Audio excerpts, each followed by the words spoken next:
Hey there fans in Comic Land, it's Leila here from the Comic Connection with this week's comic book reviews. And first up we've got Amazing Spider-Man number 666, and this is by Dan Slott. We're going to hell! We're all going to hell! I know, right?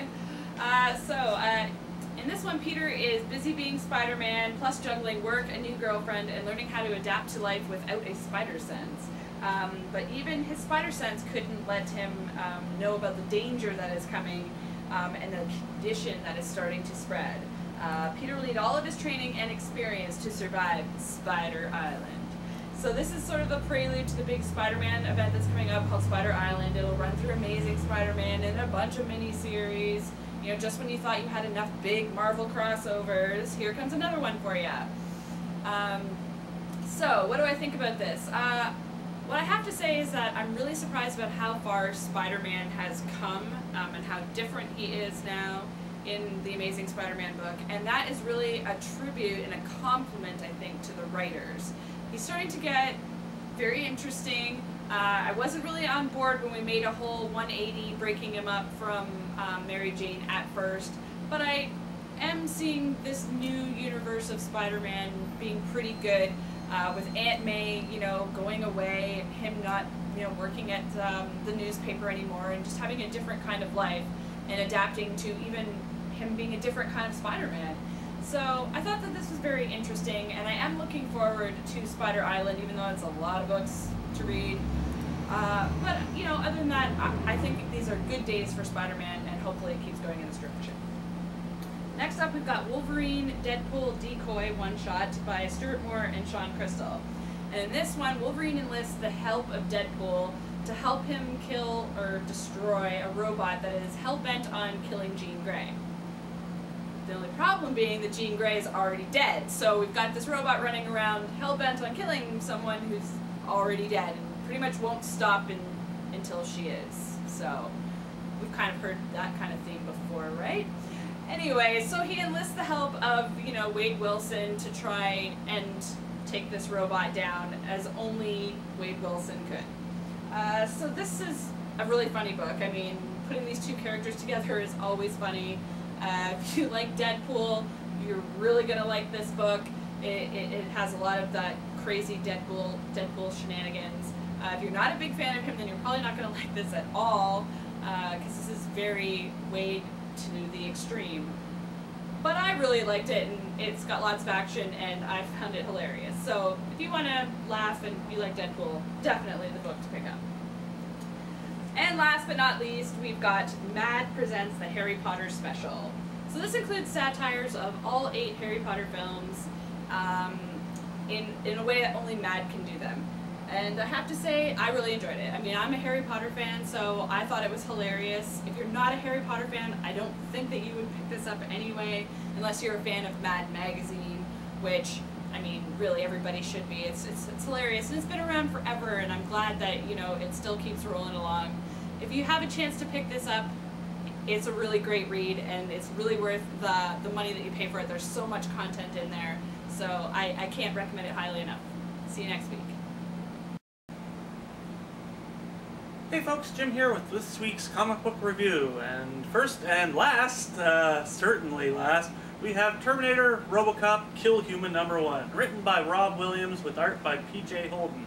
And in this one, the last human alive breaks into the Skynet Museum, yeah, you heard that right, and activates RoboCop. But Skynet gains control of RoboCop, and he unknowingly kills the last human. Have the machines finally won, or will RoboCop be able to fight back? First off, terrible, terrible art. Not great. Passable, but not great. Second, why would Skynet build its own museum? It boggles the mind.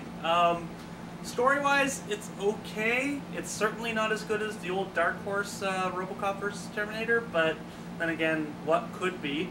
Not great, not perfect. I certainly don't recommend it for fans of RoboCop or Terminator. The art really holds this story back, and unfortunately, it's just not worth a read. Don't pick this one up. It's not worth it. Hey folks, welcome to this week's edition of the news. And first up, we have a little bit of news that followed Comic-Con. Frank Darabont has left as executive producer, writer, and director of the Walking Dead TV show. What the fudge? That's probably not good news for the series. I seriously doubt it'll last past season 2 now. The second in command is now taking over, Glenn Mazzara, who did The Shield, which to me was not a great show, but I mean, I know there's a lot of people who like that show. I wasn't a fan, but this does not bode well at all for the Walking Dead TV show. No, I don't think so, and I mean, already from the little bits that we've seen, it looks like the budget's been slashed. Yeah, which is really a stupid thing to do when you have the highest rated premiere and series on cable. Yeah, like I mean, already the zombies look different. Yeah. Just everything, the setups, everything. It seems like something's been taken away from it, and it's not just the fact that there's nobody there involved with the behind the scenes anymore. I guess it looks different, but it still looks good.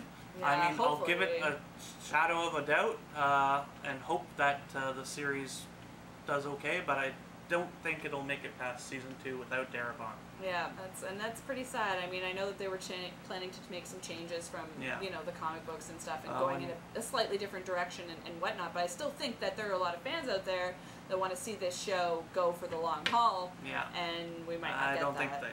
I don't think we'll be getting that. Yeah. Which so is really if you sad. love your Walking Dead, stick with the comic, because I don't think the series will be around much longer. Yeah. And then there's the news of the series that never really got started yet is the Dark Tower project is sort of falling through at the moment, and they're looking for alternate distribution or an alternate backer to go and do it the way that they want to do it. So that's kind of sad for comic book fans. Yeah. Well, amazing how Universal will give $200 million to make a Battleship movie, but Dark Tower, no one will like that. No, of course not. No, exactly. Yeah. Sometimes I don't understand that stuff, but hey, what can you do? No.